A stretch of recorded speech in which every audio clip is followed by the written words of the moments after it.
কালীঘাট তৃণমূলের ছাত্র যুবকে মিছিলের অনুমতি দিল হাইকোর্ট। শর্ত সাপেক্ষে কাল কালীঘাট তৃণমূলের মিছিলের অনুমতি। বালিগঞ্জ ফাঁড়ি থেকে হাজরা রোড হয়ে হাজরা মোড় পর্যন্ত মিছিল। রোড বদল করে কালীঘাট তৃণমূলকে মিছিলের অনুমতি হাইকোর্টের। ব্যাপারটা ছিল যেটা যুব তৃণমূল কংগ্রেস আর তৃণমূল ছাত্র পরিষদ যেটা মিছিলের জন্য পারমিশন চেয়েছিল আগামীকাল, সেটা রিজেক্ট করেছিল। এর আগের সপ্তাহ রিজেক্ট করেছিল। সেটা মাননীয় বিচারপতি সৌগত ভট্টাচার্য অর্ডার দিচ্ছে এখন, যে বললো যে বেলা 2:30 থেকে 4:30 পর্যন্ত বালিগঞ্জ ফাঁড়ি টু হাজরা মোড় পর্যন্ত মিছিলের পারমিশন দিয়েছে আগামীকাল যে মিছিলটা আছে 2:30 থেকে 4:30।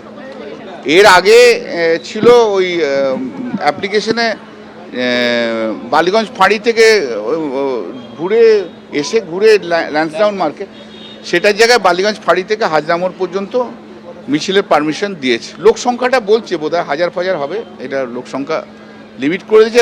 যেমন থাকে রাস্তার একধার দিয়ে যাবে এটসেট্রা সেগুলো বলে দিয়েছে। মেসি কাণ্ডে ফের অরূপ বিশ্বাসকে জিজ্ঞাসাবাদ। বিধাননগর দক্ষিণ থানায় প্রাক্তন ক্রীড়ামন্ত্রীর হাজিরা। মেসি কাণ্ডে এই নিয়ে তৃতীয়বার অরূপ বিশ্বাসের হাজিরা। প্রায় 3 ঘন্টা জিজ্ঞাসাবাদ করল পুলিশ। তদন্তে সহযোগিতা করছি, ডাকলে আবার আসবো। যুব ভারতীতে মেসি কাণ্ডে দাবি করছেন প্রাক্তন ক্রীড়ামন্ত্রী। হ্যাঁ, ওরা দেখো, আমি তদন্তে সহযোগিতা করতে প্রস্তুত।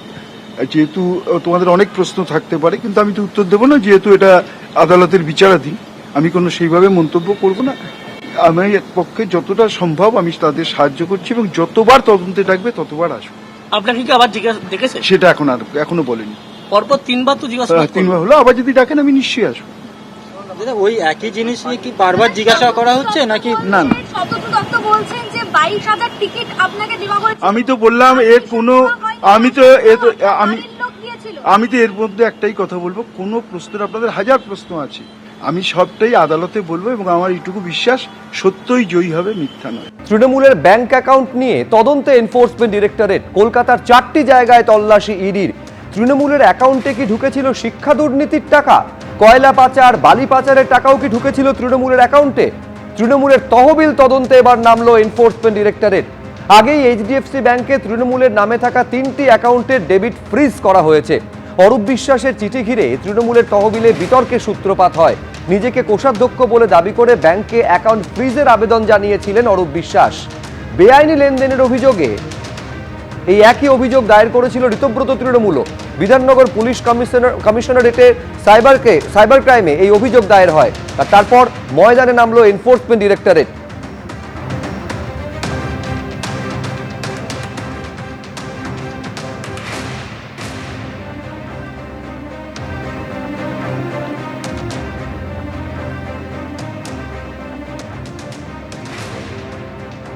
এই মুহূর্তে আমরা রয়েছি রাধাবাজার স্ট্রিটে, এবং সেখানে ইডির তরফে যারা অফিসিয়ালস রয়েছেন তারা কিন্তু ইতিমধ্যে অভিযান চালানো শুরু করেছেন। রাধাবাজার স্ট্রিটের এই বহুতল আবাসন, যা সেতিয়া হাউস নামে পরিচিত, সেখানকার 5th ফ্লোরে সেখানে একটি ট্যুরস অ্যান্ড ট্রাভেলস কোম্পানি, যার নাম হচ্ছে Carewell tours and travels private limited, সেইখানে কিন্তু তদন্তকারীরা এখানে এসেছেন, এবং সেইখানে এই মুহূর্তে কিন্তু তারা তদন্তের কাজ চালাচ্ছেন এবং তথ্য তল্লাশ করছেন। ইডি সূত্রে যেটা জানা যাচ্ছে যে টিএমসির ব্যাংক অ্যাকাউন্ট রিলেটেড এই মামলাতে তারা এই ট্যুরস অ্যান্ড ট্রাভেলসের কি ভূমিকা রয়েছে সেটা তারা খতিয়ে দেখার জন্য কিন্তু এখানে তারা তল্লাশি অভিযান চালাচ্ছেন। মূলত এই ট্যুরস অ্যান্ড ট্রাভেলসের মাধ্যমে তৃণমূলের নেতারা ভোটের আগে বা বিভিন্ন সময় তারা কিন্তু বেশ কিছু জায়গাতে বুকিং করতেন, এবং এই ট্রাভেলস কোম্পানির মাধ্যমে কিন্তু চপারও বুকিং হতো। ফলত ইতিমধ্যে এই অ্যাকাউন্ট সংক্রান্ত বিষয় তদন্ত শুরু করেছে ইডি, তারা এসআইআর দাখিলও করেছে। ফলত এই ট্রাভেলস কোম্পানির কি ভূমিকা ছিল, এই ট্রাভেলস কোম্পানির মারফত কোথায় কার নামে কি বুকিং হতো এবং ভিসাও করানো হতো বলে জানা যাচ্ছে এই কোম্পানির থ্রু দিয়ে। ফলত সব মিলিয়ে এই ট্যুরস অ্যান্ড ট্রাভেলসের ভূমিকা কি ছিল, পুরো বিষয়টি খতিয়ে দেখছেন ইডির আধিকারিকেরা। ক্যামেরা অতনু কুণ্ডুর সঙ্গে সুকান্ত মুখোপাধ্যায়, এবিপি আনন্দ। এরকম মোট 4টি জায়গা আছে কলকাতায়, যে 4টি জায়গায় তদন্ত করছে এনফোর্সমেন্ট ডিরেক্টরেট। তৃণমূলের ব্যাংক অ্যাকাউন্ট নিয়ে তদন্ত এনফোর্সমেন্ট ডিরেক্টরেট শুরু করেছে। এই যে টাকা তৃণমূলের তহবিলে জমা পড়েছিল, সেই টাকার উৎস কোথায়, সেই টাকা কোথায় কোথায় গেছিল, যাবতীয় বিষয়টা মানি ট্রেল খুঁজে বের করার চেষ্টা করছে কেন্দ্রীয় তদন্তকারী সংস্থা। তৃণমূলের এই অ্যাকাউন্টে কি শিক্ষা দুর্নীতির টাকা ঢুকেছিল? কয়লা পাচার থেকে শুরু করে বালি পাচারের টাকাও কি ঢুকেছিল তৃণমূলের তহবিলে? পুরোটা তদন্ত করছে কেন্দ্রীয় তদন্তকারী সংস্থা।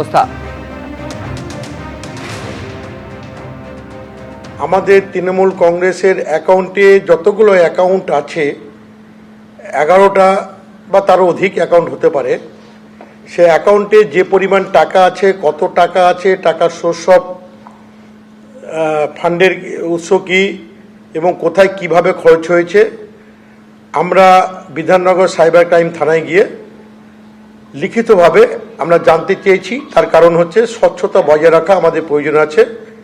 আমরা সাইবার ক্রাইম থানায় লিখিতভাবে জানিয়েছি, এটাই হচ্ছে আমার মূল বক্তব্য।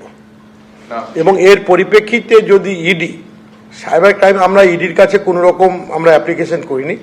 এবার সাইবার ক্রাইম থানা এর সোর্স কি, উৎস কি, কোথা থেকে এসছে, এবার কেন ইডি এসছে, কিভাবে ইনকোয়ারি করছে, কোথায় তদন্ত করছে, তারা বলতে পারবে না। আমাদের এটা জানা নেই। আমরা আমাদের সাইবার ক্রাইম থানায় আমাদের বক্তব্য আমরা রেখেছি। আপনি প্রথম এটা নিয়ে ব্যাংককে জানিয়েছিলেন এটা ফ্রিজ করার জন্য, এরপর বিধাননগর সাইবার পিএস এবং তারপর এনফোর্সমেন্ট ডিরেক্টরেট টাকার উৎস নিয়ে প্রশ্ন উঠছে। আমি এই বিষয়ে কিছু জানি না। আমি তো জানেন এখানেই ছিলাম, বিধাননগরই ছিলাম। আমি না জেনে কোনো মন্তব্য করব না। তাতে একাধিকে তল্লাশিও করা হচ্ছে। আমি না জেনে কি করে বলবো? তুমি বলছি, তো আপনি জেনে, চিঠি দিয়েছিলেন। আমি 10টা তো ঢুকেছি তোমাদের সামনেই, এখন বেরোলাম। হ্যাঁ বল। এই ফান্ডের ক্ষেত্রে বলা হচ্ছে একাধিক যে নেতা তারা বিভিন্ন জায়গায় ট্রাভেল করতো, সেখানে হোটেল বুকিং, রাইডের টিকিট বুকিং সমস্ত কিছু করা হতো। সেটা আমি কি করে বলবো? না দেখে না জেনে কিছু মন্তব্য করবো? আপনিও তো একটা পদেও ছিলেন। দেখতেন, তাহলে আপনি এটুকু শুধু বলুন যে কি কারণে আপনি ব্যাংককে জানালেন। আমি এইটা বিষয়ে পরে মন্তব্য করব। এবিপি আনন্দ, এগিয়ে থাকে, এগিয়ে রাখে।